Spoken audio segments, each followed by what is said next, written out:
The sun hung low over Los Angeles, casting long shadows across a quiet cafe terrace. Clint Eastwood sat alone, sipping his coffee, his rugged demeanor unmistakable.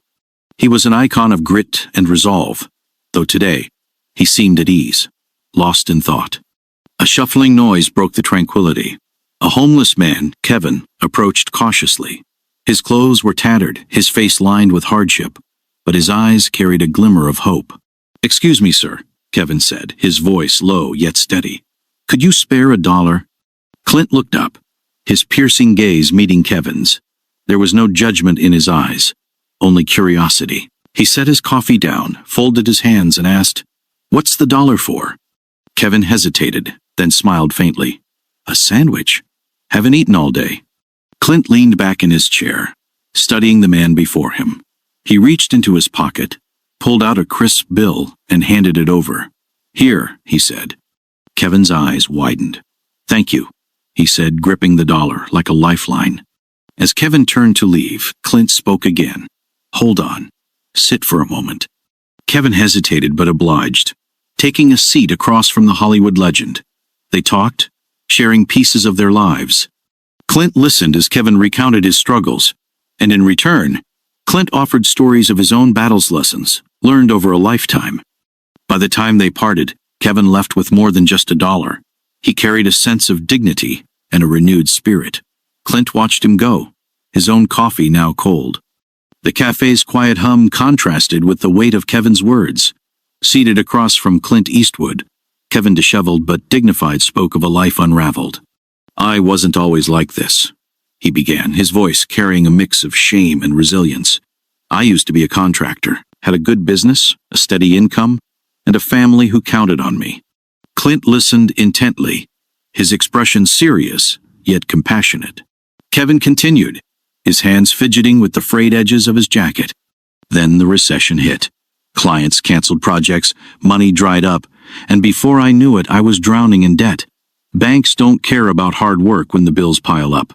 He paused, glancing at the coffee cup Clint had bought him. One thing led to another, first the house, then the car. "My wife. She tried to hold on, but the stress was too much. She left with the kids. I don't blame her."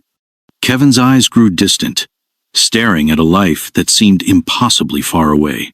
"I thought I'd bounce back, but when the jobs disappeared, so did the friends. People don't look at you the same when you are sleeping in your truck or worse, on the street." Clint leaned forward, his voice low and steady. "How'd you end up here?" Kevin shrugged, a faint smile tugging at his lips. "You'd be surprised how resourceful you get. I pick up odd jobs when I can, keep moving. Sometimes you get lucky. Meet someone willing to listen." Clint nodded. "You are tougher than most people I know." For the first time, Kevin's smile reached his eyes. In that moment, he felt seen not as a homeless man, but as a person with a story worth telling. The sun was setting over the cafe, casting a golden glow across the table where Clint Eastwood sat with Kevin. Kevin's voice trembled as he shared the struggles that led him to homelessness, losing his contracting business, his family, and eventually, his sense of purpose. Clint listened intently, his weathered face a mask of quiet reflection. When Kevin finished, silence hung between them. Finally, Clint leaned forward, his piercing eyes locking onto Kevin's. "You've been through hell," he said, his voice calm but firm. "But the question is, what's next?" Kevin blinked, unsure how to answer. "Next?" he echoed. "Yeah," Clint replied. "You are still standing, aren't you? That says a lot. So, what do you want your next chapter to look like?" Kevin hesitated, staring down at his hands. "I don't know, feels like I've been stuck in the same chapter for years." Clint nodded, his gaze steady. "I get that, but every story needs a turning point. Sometimes it's as simple as deciding you are not done yet. You are a builder, Kevin. Maybe you can start rebuilding yourself." Kevin's eyes glistened with a mix of doubt and hope. "I wouldn't even know where to start." "Start small," Clint said. "Get back to the basics. Find one thing you can do tomorrow to move forward, and don't be afraid to ask for help. People will surprise you." Kevin sat quietly, letting Clint's words sink in. For the first time in years, he felt a flicker of something he thought he'd lost. Possibility. As they shook hands, Clint looked him in the eye. "You've got a lot of story left to tell, Kevin. Make it count. The late afternoon sun bathed the cafe in warm light as Clint Eastwood sat across from Kevin, a man whose face told a story of struggle. Kevin had approached him asking for $1, but their brief exchange turned into something far more meaningful. Kevin shared his journey, how the recession stole his livelihood as a contractor, how the weight of loss left him homeless. Clint listened quietly, his expression thoughtful, his hands resting on the table. When Kevin finished, Clint reached into his jacket pocket, not for $1, but for a business card. Sliding it across the table, he said, "This is a place that can help." Kevin picked up the card, turning it over in his hands. It bore the name and address of a local shelter, one known for offering not just food and a bed, but programs designed to help people rebuild their lives. "They've got resources," Clint explained. "Job training, counseling, and people who care. If you are ready to take the next step, this could be a good start." Kevin's fingers trembled slightly as he held the card. "Why are you doing this?" he asked, his voice thick with emotion. Clint leaned back, his rugged face softening. "Because someone once did the same for me. Life's not always fair, but it's what you do next that counts. You've got to believe there's a way out." Kevin nodded slowly, his grip tightening on the card. "Thank you," he said, his voice steady now. As Clint watched Kevin walk away, he hoped the card would become more than a piece of paper.